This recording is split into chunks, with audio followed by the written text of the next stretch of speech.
하나님 감사합니다. 오늘도 주님 우리를 불러주셔서 하나님의 말씀을 듣게 하시고 또한 주님을 찬양하게 하시니 감사합니다. 아버지, 우리의 마음들과 아버지 우리의 속사람 모든 것들이 새롭게 하여 주셔서 주님을 영원토록 찬양하는 우리의 신앙의 모습들이 될 수 있도록 함께 하여 주시고, 아버지 우리가 또한 마지막 때를 살아가는 이때에 아버지 우리가 한 사람 한 사람 바로 서게 하시고, 또한 아버지 우리 혼자만이 하는 것이 아니라 연합하여서 하나님의 나라를 꿈꾸며 그렇게 하나님의 그 뜻에 합당하게 살아가는 저희들 모든 연합 공동체가 될 수 있도록 함께하여 주옵소서. 오늘도 귀한 말씀 가운데 주님 전합니다. 하나님, 우리의 입술로 우리의 생각으로 전하지 않게 하시고 온전히 이 말씀 가운데 하나님의 뜻을 발견하며 하나님이 우리를 향하신, 하나님의 사람들을 향하신 그 뜻이 무엇인지를 발견하게 하셔서 그렇게 살아가는 주님, 우리의 믿음의 사람들이 될 수 있도록 축복하여 주옵소서. 감사합니다. 예수님의 이름으로 기도합니다. 아멘. 오늘의 말씀은 학개서 2장 1절에서 9절까지의 말씀입니다. 우리 다 함께 합독하기를 원합니다.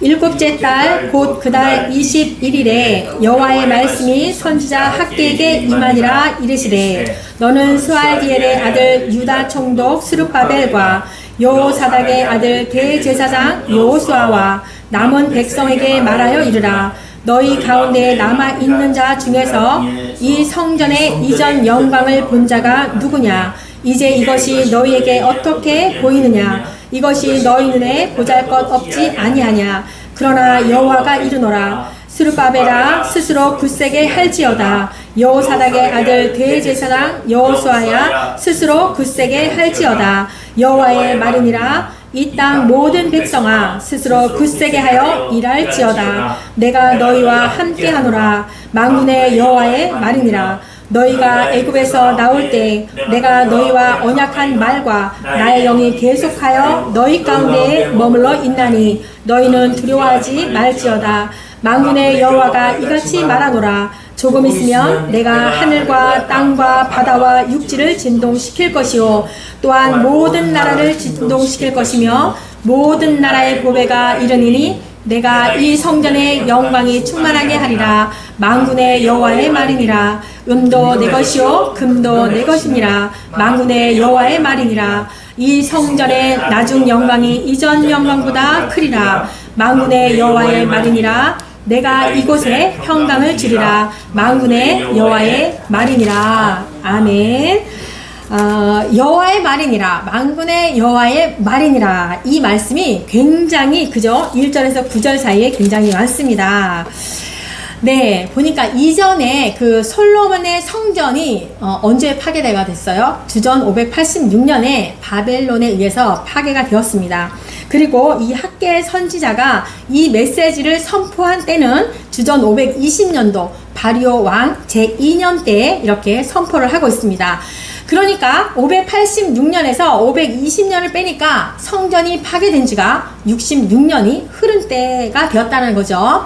그래서 학개 선지자가 활동하기 전에, 사실은 18년 전에 538년이죠. 주전 바사왕 고레스는 이 유대인들을 본국 유다로 돌아가서 성전을 재건하도록 승인을 했어요. 그래서 본국에 돌아온 유대인들이 성전 건축을 시작을 하게 되는데, 그죠? 이웃의 백성들에게 격렬한 그 반대로 인해서 2년 만에 공사가 중단하게 됩니다. 그리고 나서 이렇게 성전 공사가 포로된 데에서 돌아왔으면 이제 성전을 거창하게 지어야 되는데, 이렇게 공사가 주변 국가들로 통해서 중단된 지가 또 이렇게 14년이 지난 뒤에 학개 선지자가 다시 일어나서 성전 건축을 하자라고 독려를 하고 있는 모습입니다. 우리 1장 1절에 보니까 나오죠. 다리오 왕 제2년 6월 1일에 하나님의 말씀을 선포합니다. 그리고 나서 14절과 15절에 보니까 새 부리에게 하나님께서 말씀하시는 거예요. 여호와께서 스알디엘의 아들 유다 스룹바벨과 여호사닥의 아들 대제사장 여호수아와 남은 모든 백성들의 마음을 감동시켜서 6월 24일에 성전 건축을 시작하게 됩니다. 이렇게 오래 중단되었던 이 성전 건축이 다시 시작하게 되는 거예요. 네, 그래서 이제 유다 백성들이 이렇게 스룹바벨의 그 중심으로 예루살렘 그 성전을 재건하게 되는데, 그 이전에 솔로몬 때 지었던 그 성전에 비하면 어떻다라고 표현하는 거예요. 보잘것이 없대요. 보잘것이 없었어요. 왜 그래요? 솔로몬 때는 어땠어요? 많은 시간도 들였고요. 또 많은 재물, 그 아빠가 모아놓았던 그 재물로 성전을 짓다 보니까 굉장히 화려하게 지었을 거란 말이에요. 그런데 스룹바벨 성전은 어때요? 포로 생활에서 이제 막 돌아온 사람들이 그들이 뭐 어떻게 했어요? 짧은 기간에 또한 그 가난했잖아요. 그 궁핍한 가운데 이거를 짓다 보니까 당연히 이 성전은 초라할 수밖에 없었습니다. 그러니 물론 6년이 지났지만 그러면은 그때 당시에 있었던 사람이 지금 스룹바벨 성전을 보게 됐다는 거는 60년이 지난 70세가 넘은 80세가 넘은 90세가 넘은 사람들이 보았다는 거죠. 그 솔로몬의 성전을 보았던 유다 백성들은 매우 그 모습을 보면서 실망했을 거예요. 그들의 눈에는 성전의 초라함이 곧 나의 초라함, 나의 연약함으로 느꼈기 때문이에요. 우리도 그렇잖아요. 큰 교회를 보면 내 마음이 어떻게 쪼그라들잖아요. 우리 교회는 저기 인천 작전동 어느 한 3층에 있는데 라고 쪼그라들잖아요. 이 사람들도 그랬을 거란 말이에요. 이제 제가 비유를 그렇게 해서 죄송합니다. 에스라서를 그렇게 보면은 백성들이 그 모습을 보면서 대성통곡을 하는 모습을 보게 됩니다. 그때 하나님이 학계 선지자를 통해서 이렇게 실망한 백성들에게 말씀하는 거예요. 위로를 해주시는 거예요. 이사야 선지자도 그렇게 말씀했죠. 오늘 이사야 43장에 보니까 성경 66권을 보면은 하나님의 백성들에게 하나님이 누누이 계속 말해요. 내가 너희와 함께 하겠다. 두려워하지 말라. 실망하지 말라. 이렇게 말씀을 하거든요. 왜 그래요? 하나님께서는 우리의 심정을 너무나 잘 알아요. 그리고 이스라엘 백성들, 이 돌아온 그들의 심정을 너무나 잘 알기 때문에 하나님이 그들을 향해서 용기를 주기 위함이라는 거죠. 하나님께서는 언제나 낙망하고 슬퍼하는 자들에게 말씀으로 용기와 위로를 해주십니다. 우리도 마찬가지죠. 성전의 크기와 또 성도의 숫자에 따라서 아이고 실망스럽고 초라하고 연약해질 수가 있습니다. 그렇지만 나의 중심, 나의 가치가 변하지 않는다라고 하면 하나님은 우리의 심정을 아시고 용기를 주실 것입니다. 네, 우리를 너무나 잘 알고 계시는 하나님이시기 때문에 하나님께서 이루어 주실 것입니다. 네, 4절 말씀이죠. 그러나 여호와가 이르노라 스룹바벨아 스스로 굳세게 할지어다. 여호사닥의 아들 대제사장 여호수아야 스스로 굳세게 할지어다. 여호와의 말이니라. 이 땅 모든 백성아 스스로 굳세게 하여 일할지어다. 내가 너희와 함께하노라. 만군의 여호와의 말이니라. 새 부류를 부르시고 있어요. 스룹바벨아 굳세게 일어나라. 굳세게. 또 여호수아에게 그러죠. 여호수아에게도 스스로 굳세게 할지어다. 이 땅의 모든 백성들아 스스로 굳세게 하여서 일할지어다. 왜요? 내가 너희와 함께 할 거니까. 만군의 여호와가 그렇게 말씀했다는 거예요. 내가 너희와 함께 할 거니까 스스로 굳세게 하여서 일어나라. 이렇게 말씀하는 겁니다. 내가 너희와 함께 하노라는 굉장히 간단해요. 히브리어로 아네 이트 테겜이라고 합니다. 그래서 아니 이트 테겜이라고 제가 제목을 잡았는데요. 이렇게 하나님께서는 너희는 스스로 굳세게 하라고 말씀을 하고 있는 거예요. 뭐라고요? 스스로 굳세게 하래요. 스스로. 우리가 스스로 굳세게 할 수 있는 것은 무엇 때문이라고요? 하나님께서 우리와 함께 하시기 때문이라는 거예요. 내가 너희와 함께 할 것이니 스스로 굳세게 하라고 말씀을 하고 있습니다. 네, 성전이 비록 볼품이 없었고 내 모습은 비록 초라하고 부족한 것들을 말하자면은 이루 말할 수가 없죠. 엄청나게 많습니다. 잘난 것이 하나도 없지만 하나님께서 함께 하신다라고 한 그 약속의 말씀이 있다라고 한다면 우리는 전혀 실망할 필요가 없습니다. 반대로 성전의 외형이 아무리 화려하고 웅장해도 하나님과 관계가 잘못되어가지고 하나님이 함께하지 않는다라면 무슨 소용이 있겠어요? 그죠? 아무런 소용이 없다라는 거예요. 참 우리는 제가 이 생각을 했어요.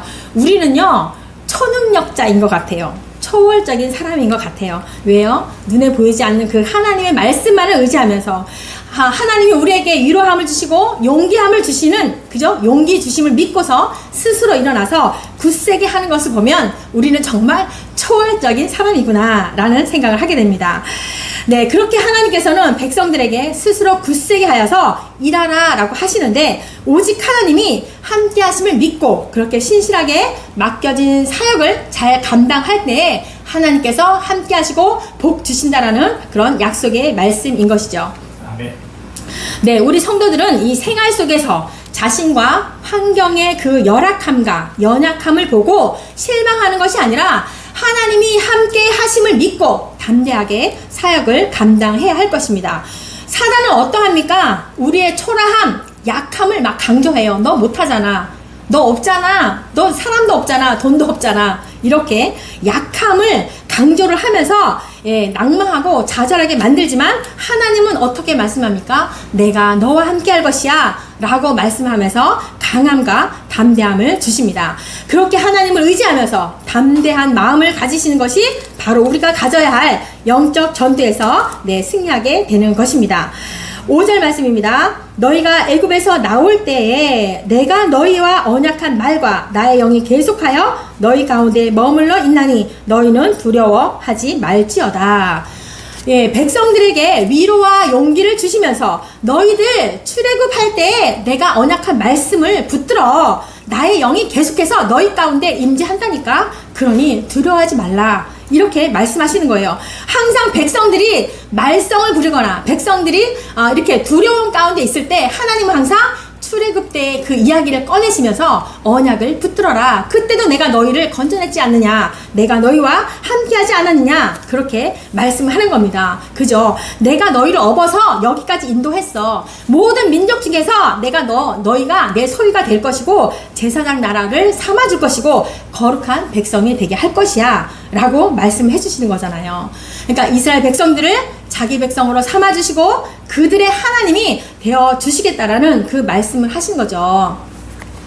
어때요? 다른 그 무엇도 이것이 최고의 상이 아닙니까? 그죠? 아무리 강한 군대가 와도 하나님이 함께 하시는 이스라엘 군대를 막을 수가 없고 또 어땠어요? 다윗의 군대도 하나님이 함께 하시니 막을 수가 없었습니다. 하나님이 함께 하심으로 모든 전쟁에서 다윗은 이기게 하셨다라고 그렇게 말씀하고 있습니다. 네, 우리도 그렇습니다. 여러분들은, 저와 여러분들은 누구를 의지하겠습니까? 그죠? 돈을 의지할 거예요? 명예를 의지할 거예요? 사람을 의지할 거예요? 아니죠. 하늘의 가치를 아는 우리는 초월적인 믿음으로 하나님만을 의지하는 저와 여러분이 되시기를 축복합니다. 네, 6절과 7절 말씀이죠. 만군의 여호와가 이같이 말하노라. 조금 있으면 내가 하늘과 땅과 바다와 육지를 진동시킬 것이요 또한 모든 나라를 진동시킬 것이며 모든 나라의 보배가 이르니니 내가 이 성전의 영광이 충만하게 하리라. 만군의 여호와의 말이니라. 네, 언약의 말씀과 내가 너희와 함께 할 것이니 두려워하지 말라 라고 말씀하면서 이제는 하늘과 땅과 바다와 육지를 내가 진동시킬 것이야 이렇게 말씀하는 거예요. 그러니까 천지의 이 진동함은 무엇을 의미하느냐? 그리스도께서 영광 중에 강림하실 것을 예언하고 있는 말씀이라고 볼 수가 있습니다. 그러니까 세상의 이 모든 질서를 뒤흔드는 정치적이거나 군사적인 그런 혼란의 변화를 이렇게 묘사하고 있는 건데 어떤 학자는 이렇게 말한 분이 있습니다. 200년 후에 알렉산더 대왕을 통해서 세계 정복이 이루어지잖아요. 그것이 1차적 성취라고 보기도 하고 또 이러한 것들은 어쨌거나 메시아 왕국이 그 건설이 앞서서 있을 하나님의 최종 심판을 암시하고 있다라고 이렇게 보는 분들도 있습니다. 저는 이제 물론 후자 쪽이죠. 하나님께서는 모든 나라의 보배가 이르러서 영광으로 성전에 충만케 하실 것을 약속하고 있습니다. 네, 솔로몬이 성전을 이렇게 건축했을 때 이방의 모든 사람들이 그죠? 막 보배를 막 가져왔잖아요. 보물을 막 가져와가지고 그것으로 예루살렘을 가져와서 화려하게 지었어요. 그런데 하나님은 뭐라고 말씀합니까? 너희들의 성전은 그 솔로몬 때의 그 성전보다 더 영광스럽게 만들어 줄 것이야 라고 약속을 합니다. 그러니 그 성전의 영광은 그 외형이 아니라 세상의 제물로 좌지우지 되는 것이 아니라 하나님이 함께 하심으로 이 성전의 영광이 충만할 것이다 라고 이렇게 말씀하고 있는 겁니다. 그러니 백성들아 하나님의 언약을 믿고 현재의 이런 초라함에 너희들이 실망하지 말고 오직 소망 가운데 담대하여라 이렇게 말씀하고 있는 거예요. 우리가 우리 성경을 통해서 볼 수 있듯이 잘못된 신앙으로 형식적인 그런 예배의 모습과 법궤만 있으면 우리가 승리할 거야 라고 생각을 했지만 하나님이 함께 하지 않으면 어땠습니까? 형식적인 예배를 받지 않으셨고 그 법궤는 하나님의 임재가 떠난 그죠? 나무 상자에 불과했다는 것을 볼 수가 있습니다. 그러니까 성도는 어떠한 상황 속에서도 하나님의 신실하심을 믿고 나아갈 때 궁극적인 그 승리를 거두게 될 것입니다. 네, 성경의 66권은 무엇을 말하고 있어요? 어떤 분은 약속이야, 믿음이야, 사랑이야, 뭐 등등등등 말하고 있죠. 네, 맞아요. 다 맞는 말이에요. 틀린 말이 아니에요. 그런데 성경 66권에서 오늘 굉장히 많은 말을 했죠. 여호와의, 만군의 여호와의 말이니라. 그죠? 바로 성경 66권은 하나님 자신을 계속 드러내 보여주고 있습니다. 하나님의 백성들에게 나야, 나 하나님이라고, 내가 너희와 함께 할 거라고 라고 계속 말씀하고 있는 겁니다. 신실하신 하나님을 우리에게 보여주고 있는 거예요. 내가 천지를 만들었고 너희들을 출애굽시켰고 너희는 나의 백성이 될 것이고 너희들은 끝없이 나를 배신하고 배반했지만 너희들을 구원하여서 나의 영광을 드러낼 것이야. 너희들을 통하여서 내가 영광 받기를 원한단다. 그때까지 이기고 이기는 자가 되어서 천국을 맛보기를 원한다. 그렇게 말씀하고 있습니다.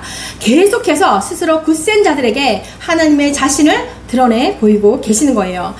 그런 하나님을 날마다 매 순간 발견하시고 승리하시는 저와 여러분이 되시기를 축복합니다.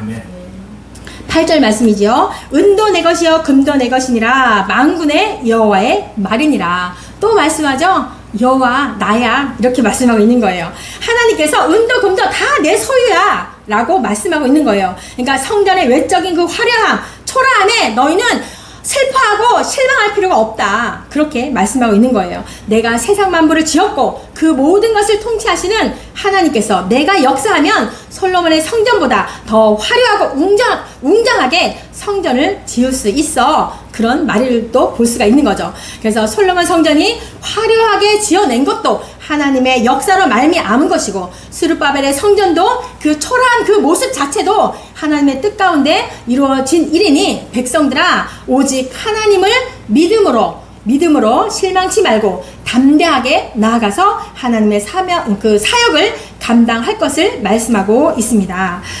네, 9절 말씀이죠. 이 성전의 나중 영광이 이전 영광보다 크리라. 만군의 여호와의 말이니라. 내가 이곳에 평강을 주리라. 만군의 여호와의 말이니라. 만군의 여호와의 말이니라. 굉장히 많이 나와요. 하나님께서는 이 유다 백성들에게 그들이 지은 성전의 영광이 이전 영광보다 그 화려했던 그 솔로몬의 그 성전보다 더 클 것이야 라고 말씀하고 있는 거예요. 그러니까 그리스도께서 이 오셔서 보여주는 그 영광이 솔로몬의 성전이 보였던 그 영광보다 더 클 것이다 라고 말씀하고 있는 거예요. 사도 요한은 또 이렇게 말씀하죠. 그리스도의 성육신으로 보이신 하나님의 영광에 대해서 이렇게 말씀하고 있습니다. 하나님의 독생자의 영광이요 은혜와 진리가 충만하였다. 이렇게 증거하고 있습니다. 이렇게 하나님께서는 그 백성들에게 이전보다 더 큰 영광이 성전에 임하게 될 것을 말씀하면서 또 이곳에 평강을 주시겠다라고 말씀하고 있습니다. 평강의 근원이 그죠? 하나님께서 자기 백성들에게 평강을 주시겠다라고 그 약속은 하나님과 백성들 간에 맺어진 언약의 핵심 내용이라고 볼 수가 있었어요. 그죠? 볼 수가 있죠? 구원은 받았고 은혜로 살아간다고 하면서 마음의 평강이 없으면 어떤 거예요? 믿음이 있다라고 생각할 수가 없습니다. 고난과 슬픔이 있다 하더라도 주님과 함께라면 평강 가운데 갈 수가 있습니다. 네, 그리스도의 구속으로 말미암아서 이 죄인인 우리는 하나님과 평화를 누리게 되었고 또 그리스도 안에서 형제 간의 사랑과 평화를 나누게 되는 것입니다. 하나님께서 그리스도를 이 땅 가운데 평화의 사도로 보내셔서 그죠? 세상에 평화를 주었듯이 우리의 성도들도 마찬가지로 이 세상에 평화의 사도로 보내줬기 때문에 분쟁과 미움이 있는 곳에 항상 화해와 그 사랑을 심도록 해야 됩니다. 그러니까 나라의 사정과 세계 현상을 바라보면서 우리는 주님 앞에 나아가서 평강을 위해서 기도를 해야 할 것입니다. 네, 오늘 이 말씀을 통해서 이 말씀을 우리에게 한번 적용해서 생각해 보겠습니다. 우리의 생각이나 눈으로 볼 때에는 나의 모습이 참으로 작아 보일 수 있습니다. 그쵸? 그러나 스스로 굳세게 일어나시고 그죠? 하나님이 함께 하심으로 우리는 할 수 있고 지금까지 나를 인도하신 하나님의 은혜를 기억해 보십시오. 다시 한번 언약의 말씀을 붙잡으시고 성령님의 임재가 충만하게 임하여져서 담대하게 전진하시기를 원합니다. 지금보다 앞으로의 나를 이끌어 가실 주님을 기대하시면서 평강 가운데 맡겨진 사명을 잘 감당하시는 저와 여러분이 되시기를 축복합니다. 아멘. 기도합니다. 하나님 아버지 감사합니다. 성전 재건을 함에 있어서 방해되는 요인들도 많았고, 그래서 포기하기도 하였고, 우리들의 그 형편을 보니까 초라함과 연약함만 보여집니다. 그러나 주님께서 우리의 이름을 부르셔서 스스로 굳세게 하는 자에게 함께 하신다는 그 말씀을 믿으며 다시 한번 말씀과 기도로 나아가고자 합니다. 주님, 연약한 존재들이지만 성령님께서 역사하셔서 오직 하나님의 나라와 뜻을 구하며 진정으로 주님을 기쁘시게 하는 종들이 되게 하여 주옵소서. 이전 영광보다 더 큰 영광을 기대하며 나아가오니 항상 우리 마음 가운데 평강으로 주님만을 바라보게 하여 주옵소서. 말씀이 더 깊어지게 하셔서 하나님을 제대로 알게 하시고 기도함으로 주님을 만나는 매 순간들이 되게 하여 주옵소서. 우리 모든 가정 가운데 주님만 높여드리는 찬양이 울려 퍼지게 하시고 세상 열방과 북한교회 가운데 주님의 이름이 선포되게 하시며 천지를 역사하시는 주님, 특별히 대한민국을 회복시켜 주시고 부정과 불법과 중독들이 사라지는 나라가 되게 하시고 이스라엘과 연합하여 하나님의 뜻을 이뤄드리는 나라가 되게 하여 주옵소서. 감사를 드리며 예수님의 이름으로 감사 기도 드립니다. 아멘.